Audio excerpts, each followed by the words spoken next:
Okay, so I see a lot of familiar faces. I know that you guys have probably been here for at least one of the classes that we've done so far. But if this is your first time, the book that we're going through is by Thom Rainer, and it's called I Will, 9 Traits of the Outwardly Focused Christian. But today we're doing a little field trip to a different book that he wrote because it's sort of related. It's a similar theme, looking at what has gone well and what has gone sort of wrong with different churches and trying to learn lessons from that. But before I tell you what that book is and what it's about, I do just want to recap last week. So last week, the main idea from the book I Will was I will serve, and not just serving like against your will or with a terrible attitude, but finding joy in serving others. So whether that's serving at church as we're doing a ministry together or putting on an event, or just something behind the scenes, something that you do like for your neighbors who are going through a hard time, or someone in your life, your personal life that's experiencing grief or a tragedy, just finding some way of serving others. And the goal is to use the gifts that God has given us to glorify and bless others. And that's based off of the passage from 1 Peter chapter 4, 7 through 11, which talks about each of you has received a gift from God's great variety of spiritual gifts. Use them well to serve one another. So we've received a gift, and then the expectation is we would take that gift that we've received, find a way to share it or to give it to someone else. So does that kind of ring any bells for you guys from last week?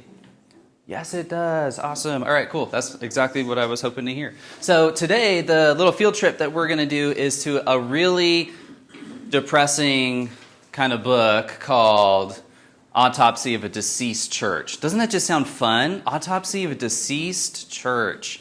Is written by the same author.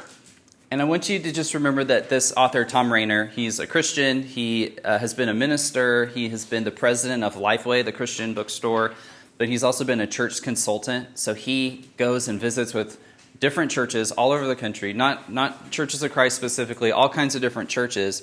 And he usually gets the call when something isn't working well in the church. So he comes in and he tries to help them diagnose the problem, see what's going wrong, and offer some ideas on different things they could do to try and change their path and find health again. Some of the churches that he goes and works with, they say, wow, we're in a worse spot than we ever thought. We need to make some big changes. We need to take drastic action, and we're going to use this as a wake-up call, and we're going to chart a different path. We're going to be healthy from here on out. A lot of the churches, though, hear him and say, who does this guy think he is? Like, he doesn't know us. I can't believe that he would tell us that we need to fix A, B, or C, and they just say, well, he's out of his mind. We know what's best, and so they don't make any changes at all. And a lot of times, it's not like Thom Rainer is God or Jesus or anything, but he has good ideas to share, and they reject that good advice, and unfortunately, a lot of those churches close.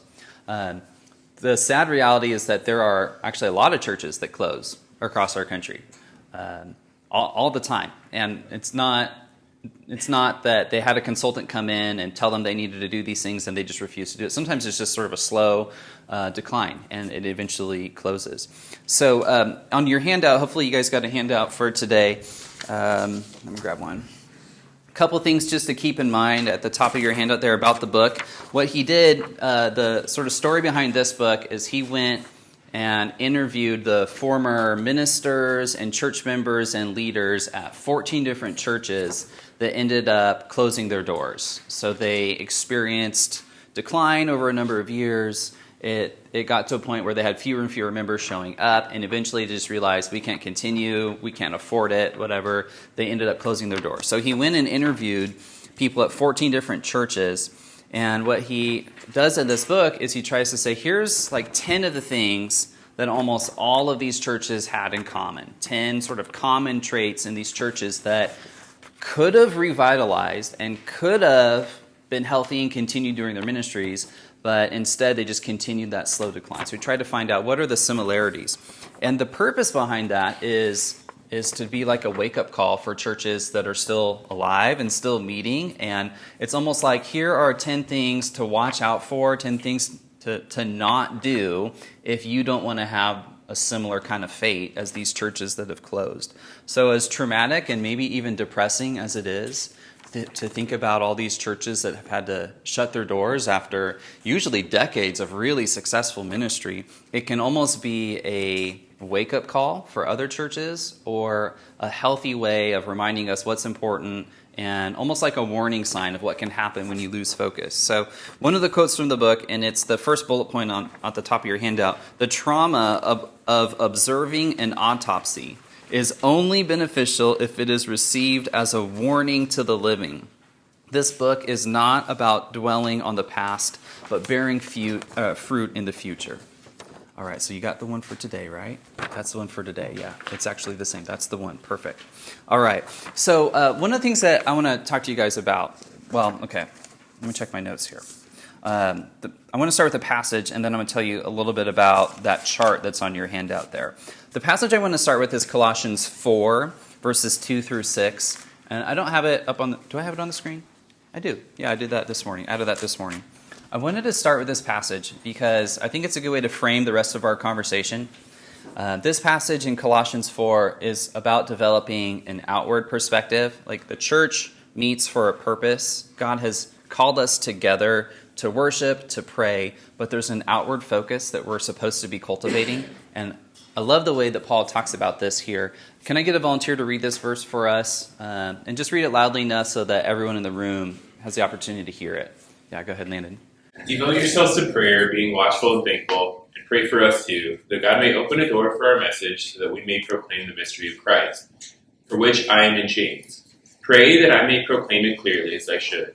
Be wise in the way you act toward outsiders, and make the most of every opportunity. Let your conversation be always full of grace, seasoned with salt, so that you may know how to answer everyone.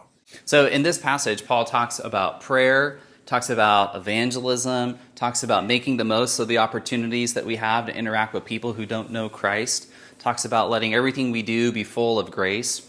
And he's kind of bringing in all of these themes that we've been talking about in our class so far, which is about developing that outward perspective, that as the church gathers, it's not just to be a blessing to each other, but as the church gathers, we should be talking and praying and devising strategies about how to reach out to people on the outside who don't know Jesus yet. So I want that to kind of just let that marinate in your minds for a little bit as we continue our conversation.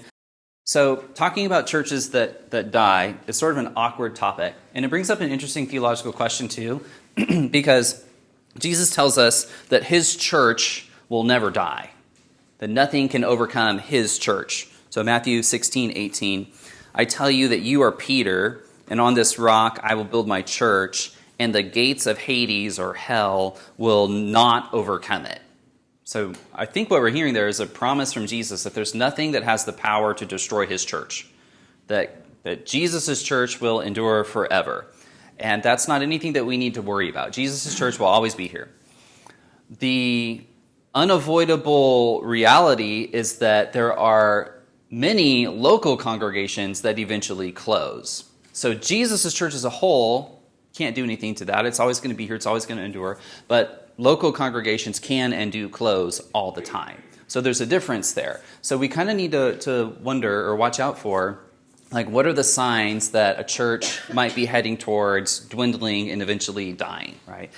Churches, a lot like any living organism, have a life cycle, and that's what that chart is on your paper. I'm not going to dwell a ton on walking through all of this right now. Just as a general statement, churches kind of grow up the way that a person grows up. They reach adulthood and sort of their prime maturity, but a lot of times churches end up sort of going on that downward slope as well and eventually having to close.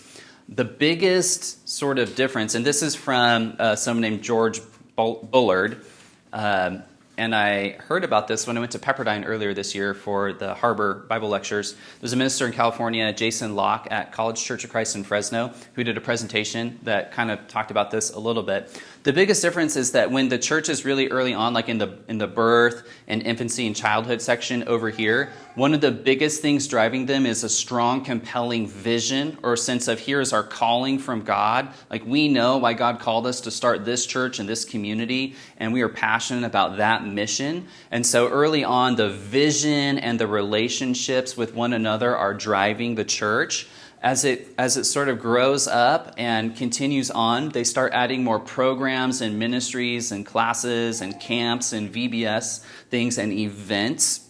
And usually what happens is that's kind of when they hit their stride. Their vision, they've got a clear vision, a clear purpose, strong relationships, a lot of programs happening.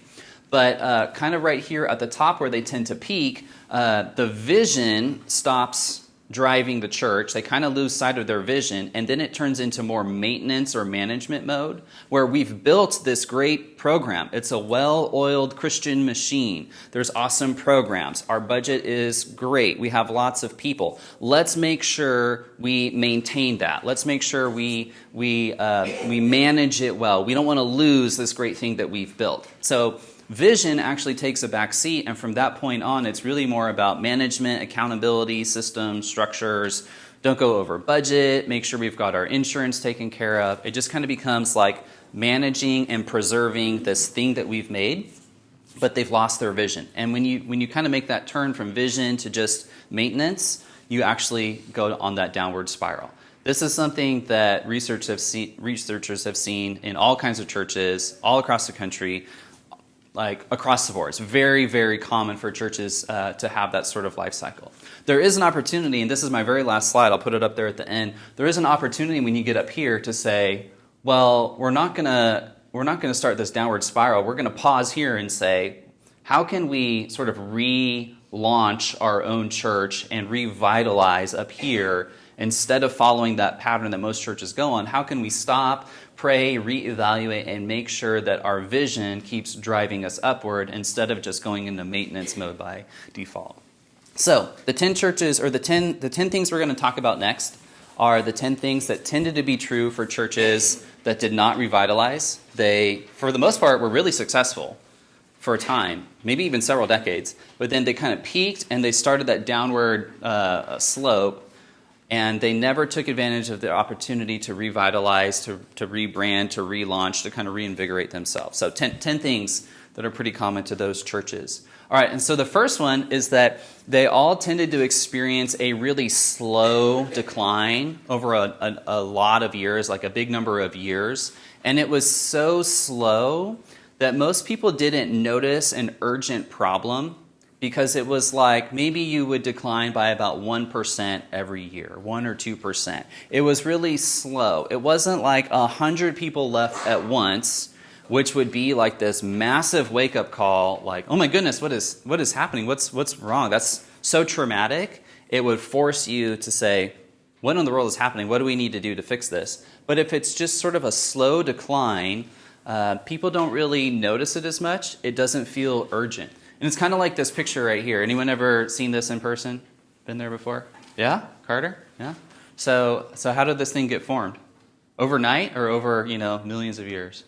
And I know there's like an evolution question that's embedded in that too. So, listen, we don't need to go down that path. But the idea here is that something like this doesn't happen overnight. It's that slow erosion of water going over the rock. And it happens so slowly, it's hard to notice.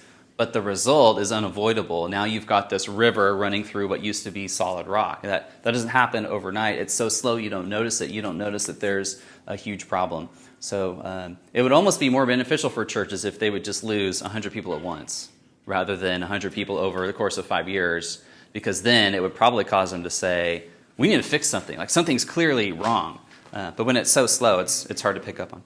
Almost like a really slow leak in your house, you might not notice that. You're going to notice the geyser, but that slow leak, you might not notice it for a while.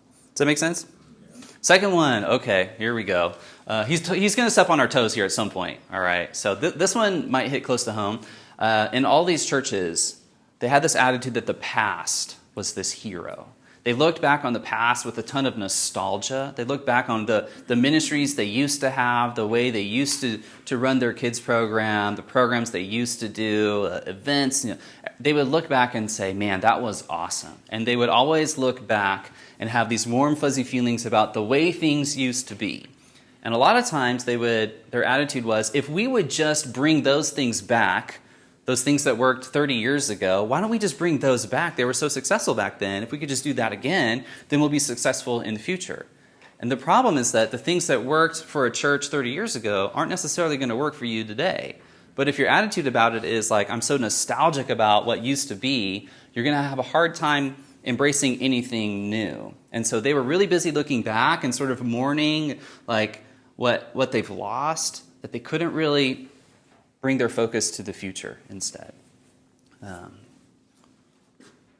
I feel like that can be pretty common in churches today, especially established churches. I looked at our brick wall out there. This church was established in, 1962? They were 62 years old. Is that right? That's the building? We moved from down the street. So it's even older. So we have even more decades to look back on and be nostalgic about and say, why don't we just bring back this? What about the bus ministry? Why don't we just do the bus ministry, right? So we have a lot of history to look back on. There's some quotes from the book that go along with some of these bullet points, too, and I don't want to overlook those. It's not just looking back, it's sort of idealizing the past. Like we used to nail it back then. And thinking that what used to work back then, that's the key to a healthy future. That's rarely the case. The things that got you to this point are not necessarily the things that are going to take you into the future. And at some point, you have to stop and realize the terrain has changed, the culture has changed, people are different. The mission is always the same. Make disciples of the whole world, but the methods need to keep up with the changing world that's around us. And if we get married to the methods, then we're going to lose the opportunity to pursue the mission, right? Cheryl? You have to remember that history is not inclusive. Okay, tell me a little bit more about that statement. You move into a place like we did, Yeah? and it became very obvious that there was a history here that we didn't belong to. Okay. And so we felt very excluded because everybody wanted to talk about what we used to do, where we came from, how much we've improved. And we were here, and we didn't have that history. And there was no way for us to be included in that history, so we felt excluded. Okay, so that helps me understand your statement that history is not inclusive. So a church can have a really long, important, awesome shared history together. Someone new comes in and they're experiencing everything for the first time. They haven't gone on that same journey with you. They're joining that journey later in the church's life. So they feel like there's a lot of stories, moments, inside jokes, fuzzy feelings about things that used to happen that they're just, it's not their history. It's not their story. And it's hard to break in. Which brings up sort of an sad, ironic fact about friendly churches. Churches that are really, really friendly, they have a lot of really great relationships with each other. And because those relationships with each other are so strong, it can be hard for new people to break into them. Kind of like how when I was dating Tracy, still dating, she's got a huge family, and they all have this Christmas party at her grandma and grandpa's house with like 50 cousins, aunts, and uncles. They all know each other because they're family. They're all having a great time. And then there's me, and I don't know any of these people at all. They're all tight, but I'm an outsider. And they start doing things, and we're going to go Christmas caroling. And I'm like, that sounds terrifying. That does not sound fun at all, to go sing to random strangers. But it's cool because they know each other. They have a shared history, and I'm trying to break into that. All right, so that's what it feels like for a guest to come to an established church. Everyone is so friendly here. Yeah, they're friendly to you because you've been there for 20 years, and they know you. But we're not always friendly with guests, right? So it's sort of a friendliness gap, and we have to be mindful of that. It's almost like, middle school lunch tables. It's like the cliques, and everyone's got their group, and it's really hard for people to break into that. All right, the next one that seemed to be pretty common was the church refused to look like the community. So a church buys a building in Omaha, and at first, the church community is a pretty good reflection of the neighborhood or the greater community around them, just in terms of the kinds of people who worship there. But there are tons of examples where a church has been established in a location for 20, 30, 40 years. The demographics of the city, the neighborhood, the community changed significantly in that time, whether it's through immigration, demographic changes, like a city maybe develops a greater and greater Hispanic population. But the church doesn't match the changing demographics of the city around them. So you might have this church in the middle of some big city, and it's like 80, 90% Caucasian, but the rest of their immediate community is like 80 or 90% Hispanic or African American. And because that church looks nothing like the community around them, they've sort of walled themselves off, and now they're really out of touch, and it's not a good reflection of the community around them. So that happens quite a bit. And so this is a picture of a castle surrounded by a moat with like nothing around them. And sometimes churches can feel like we are under attack. The world out there is evil. They are corrupt. We need to protect ourselves from them. We need to build a moat and tall walls. We need to develop this fortress mentality so that we can stay safe from those people out there. And instead, like the passage from Colossians says, like we need to be going out there and making the most of all the opportunities we have to preach and to share. And so what Thom Rainer says is the reason these churches get out of sync with their changing demographics is because they're not opening their doors and building bridges into the community. There's something about that church that is just like fundamentally at odds with the neighborhood that they're a part of, and that's a really unhealthy sign. So I don't know what the demographics have been like in our neighborhood here at Southwest, but you can take a look at the church and see a lot of people that look pretty similar to one another. And I wonder if there's room for us to grow and kind of be a better reflection of the city that God has placed us in. The next one, number 4, the budget moved inward. So a lot of times, like a church peaks, whether that's peaking in attendance or giving, and then if they kind of go into that maintenance mode, sometimes what happens is the budget starts to go down a little bit, and then tough conversations need to be had about where are we going to cut, because we can't spend money that we don't have, and so we need to be good stewards, we need to be mindful, we need to, we've got to make sure that we're not spending more than what's coming in. So when those cuts need to be made in churches that are declining, one of the first areas that they cut are things that are geared towards outsiders. So whether that's, we used to support this missionary, but we can't anymore, we're going to cut missions. We used to have an outreach ministry in our city that helped underprivileged families, in the other part of town, we're going to cut that. Anything that's like outward focused that primarily benefits people who aren't part of that church, that's where they made their first cuts. So all of the outward stuff, evangelism, outreach, missions, that's what got cut first. And the very last things, the things that got protected the most, were the events and programs that benefited the church members. So it's kind of that country club mentality. Like, I want church is here to meet my needs. Why are we spending so much time talking about people that aren't part of this church? That was the comment that was made in one of those church meetings that I talked about in the first class. So a similar idea related to that is that the Great Commission became the Great Omission. That's his phrase from the book, where we know we're supposed to go make disciples. And people can look back on the church's early years when it was really successful, and these churches that closed, a lot of them were very successful. They look back and think, man, that was so awesome when we used to be growing. They can look back with nostalgia on that, but they forget that the reason the church was growing is because the individual members were committed to sharing the gospel with people who didn't know Jesus yet. They look back on the result and say, oh, that was awesome. I wish we could go back to that. Yeah, the key to getting back to that is all of us to take the Great Commission a little bit more seriously and to invite our friends and to lead people to Christ. And I chose this picture, I try to pick pictures here that would in some way speak into this. We've got someone in the Word, which is awesome. They're reading the Bible. They've got presumably their cup of coffee.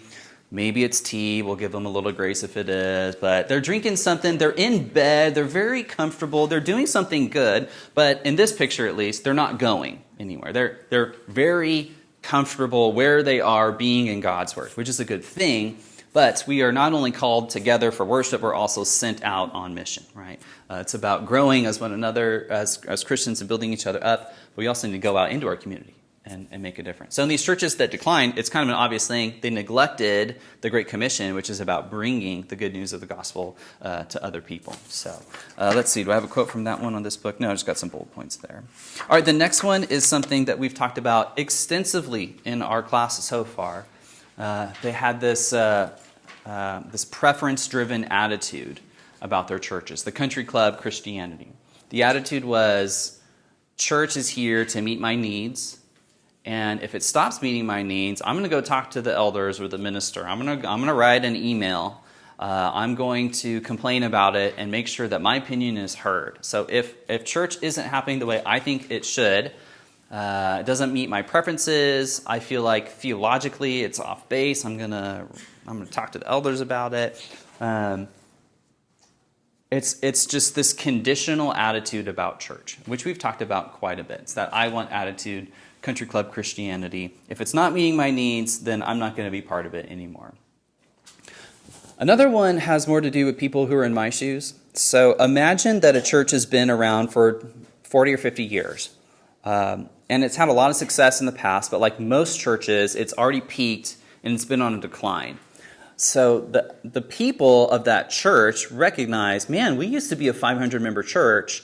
Now we're like 250, 300. We want to get back to where we were. Like, we don't want to be one of those churches that closes. So maybe we need to go out and find a really dynamic, inspiring minister who can come in and bring some fresh ideas and some energy and perspective and help lead a positive change in our community so that we can be a growing, healthy church again.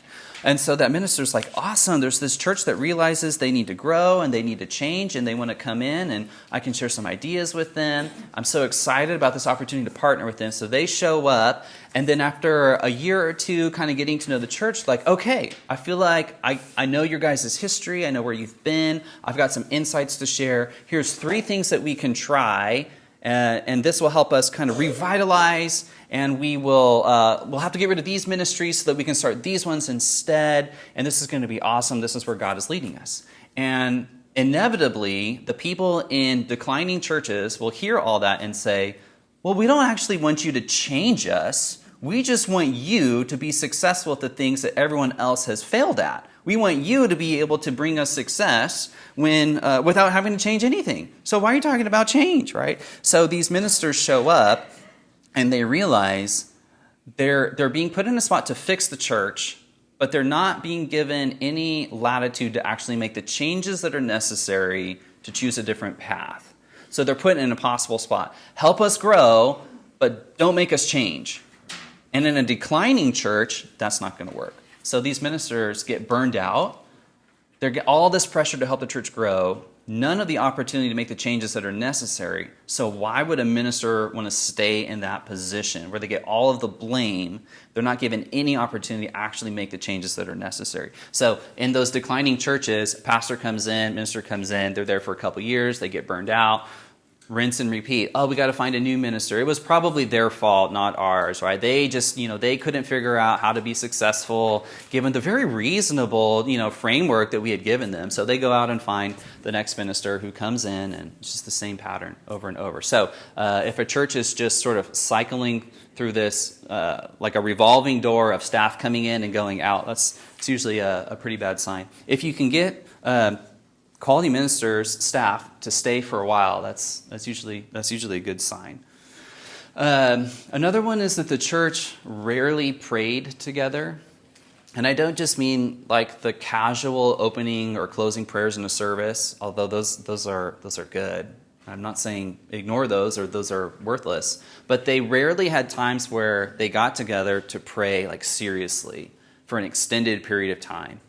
And a lot of times what I do is I treat prayer as an appetizer to a Bible study, but there's no reason why prayer couldn't be the entree when we gather together as God's people. There's no reason why we couldn't say, okay, on Wednesday nights we're going to have a small group that meets in this room, a Bible study meets in that room, and then in this room we're just going to be praying for our church, for our community, for our schools, and so we're going to pray for an hour together. And there's nothing wrong. It almost feels wrong, but we didn't study the Bible. Well, yeah, that's okay. You don't need to study the Bible every time you come to church. Like, praying together as God's people that's worship. That's incredibly powerful. The message that we send when prayer is just the appetizer is that we know it's something we should do, but we're not really convinced it's the best thing for us to do with our time together. And maybe it shouldn't be the only thing that we do, right? There is a great need for biblical teaching, for encouragement, for communion, for fellowship, and all that. But one of the things they found was these churches that closed rarely prayed together in a significant way. So that's something that maybe we ought to keep in mind. A couple more. The church had no clear purpose other than, well, we don't want to close. We know that. Like, we want to make sure that this church doesn't die. So what can we do to make sure that the doors stay open to this church? So other than just survival, there was no clear mission or vision or understanding of what God's calling was for that church, other than we just don't want to die. So a really compelling vision sounds sounds something like, we believe God has placed us in this community to minister to the physical, emotional, and spiritual needs of all the families within 1 square mile of our church building. We feel called to invest in their lives relationally, to feed the hungry, to clothe those who don't have clothes. We want to be the hands and feet of Jesus for this community. We feel that is God's calling and the burden he's placed on our lives. We are going to organize everything we do around the opportunity God has given us to be Jesus to this neighborhood. Okay, it's not the only vision you could have for a church. That's a pretty clear and compelling vision of this is where God has placed us, what God is calling us to do. We're going to make sure that the vision is driving our decision-making process. A different attitude is we've been around for 50 years.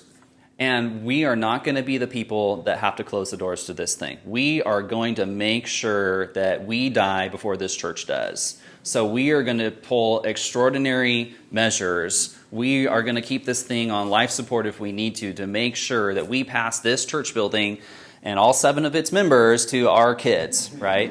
And instead of having the tough conversation of what if we 7 members sold this building and used the money to give to church planters who can come in and continue the spirit of the work that we have been doing for the past 50 years. What if we took the greatest asset that we have left, this building, and reinvested it? We are not going to be the ones to carry this baton to the next generation, and that's okay. We're going to use this money so that others can come in and continue the work. And there are ministries in the churches of Christ that, unfortunately, it's sort of a mixed bag, are specializing in helping dying churches sell their facilities and invest the proceeds in church planters who will come into that community and revitalize and keep the gospel message going forward. I think it's called Heritage 21.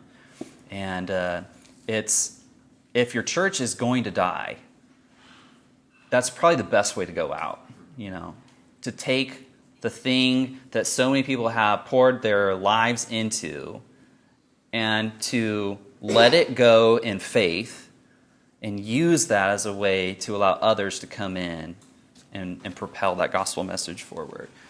So when survival is your only sort of guiding principle, ironically, you end up not surviving. And then the last one is churches tend to obsess over their building, over their facilities. And man, that would never happen in a church like this, right? Where like the church building kind of becomes the sacred cow, or a certain room becomes really important, or like the pews. Some people get really attached to the pews. That's a weird conversation to have. Oh, we've had these pews for 50 years. Yeah, but they're not comfortable. But if we can't change the pews. These were the original pews. And the color, it's so beautiful. That burnt orange is amazing, right? It really brings out the Spirit of God in this place. You spend so much time talking about preserving, protecting, honoring the actual building. You probably miss out on some really cool ministry opportunities along the way. And I don't know what even an example of that would be here, but there were definitely rooms or items in previous churches that I've been at where everyone just kind of knew, oh, you don't mess with that. Like, you just don't. Yeah. I can give an example. I grew up in a very small church that's been on decline for probably the last 30 years or so. We had those wooden pews. Yeah. They've been there since the church was established. Not comfortable. We had little cushions that, like little conferences that you brought in and you sat on those. We used those for decades. And it took decades before someone actually came along and decided, why don't we just get cushions that sit, actually are made to sit in these pews? And it got bought and bought and bought and bought and bought until finally it took, I don't know, I haven't been consistently going to that church for the last 10 years since I got married, so probably about 15 years. They were fighting for probably good 5 years before it actually got done. Yeah. And that's not an unusual or anomaly of a story. That's very common. There are committees. There are subcommittees on, okay, if we change the pews, but then we have to change the carpet color too. So we're going to organize the carpet color subcommittee on the church auditorium revitalization project. And just think of the man hours that go into just debating the color, the consistency, is it going to be soft, medium, or firm cushions on our new? So all of this energy going into the building, and there's a time and a place for some of that. But if the energy that should be going to the Great Commission is being redirected towards the Pew Subcommittee on Beautification, then you're probably putting your focus in the wrong spot. And that's what happened with a lot of these churches. I would say that every single one of these churches they all had success early on. And then it was when they kind of peaked that they had the opportunity to say, okay, the things that got us to this point are not necessarily going to be the same things that take us into the future. So we need to revitalize, change our thinking. We need to revisit what is our vision? What is our mission? Why has God placed us here at this point in history?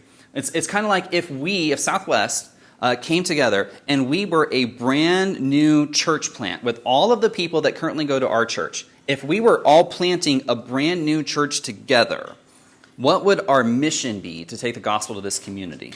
What would our vision be for where we want to be in 5 or 10 years? If we kind of had that attitude of, we've been here for decades, but this is like year 0 of the new Southwest, that's what it kind of looks and feels and sounds like to revitalize and say, we've had a shared history, we've had a lot of success in the past, but what do we need to do now in order to break the cycle of going into management mode, and how can we revitalize? The quote that to me was the most hard to hear, but also gives me hope, is at the very bottom of the back page here, kind of the takeaway. Churches need to boldly take advantage of their opportunity to revitalize. There were several points where these churches could have reversed the decline they were experiencing, but the remaining members in the church refused to see reality. They could have survived, they could have thrived, they could have been healthy if they were willing to revisit their mission and vision, take a hard look in the mirror and say, the things that we did up to this point were great because they led us to this adulthood, this great spot, but they're not going to be the things that take us into the future. We need to rethink what we're doing and why if we want to be a growing, thriving church for the next 50 or 60 years.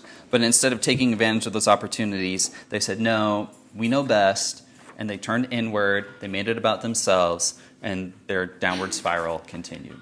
It's not inevitable, and I'm not saying I don't really know where Southwest is on this, but I would say maybe adolescence or empty nest, where I think we're near the top. I think we're at a prime spot to revitalize and to start looking towards the future.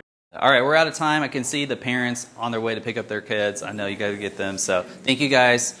Looking forward to the rest of our time together today.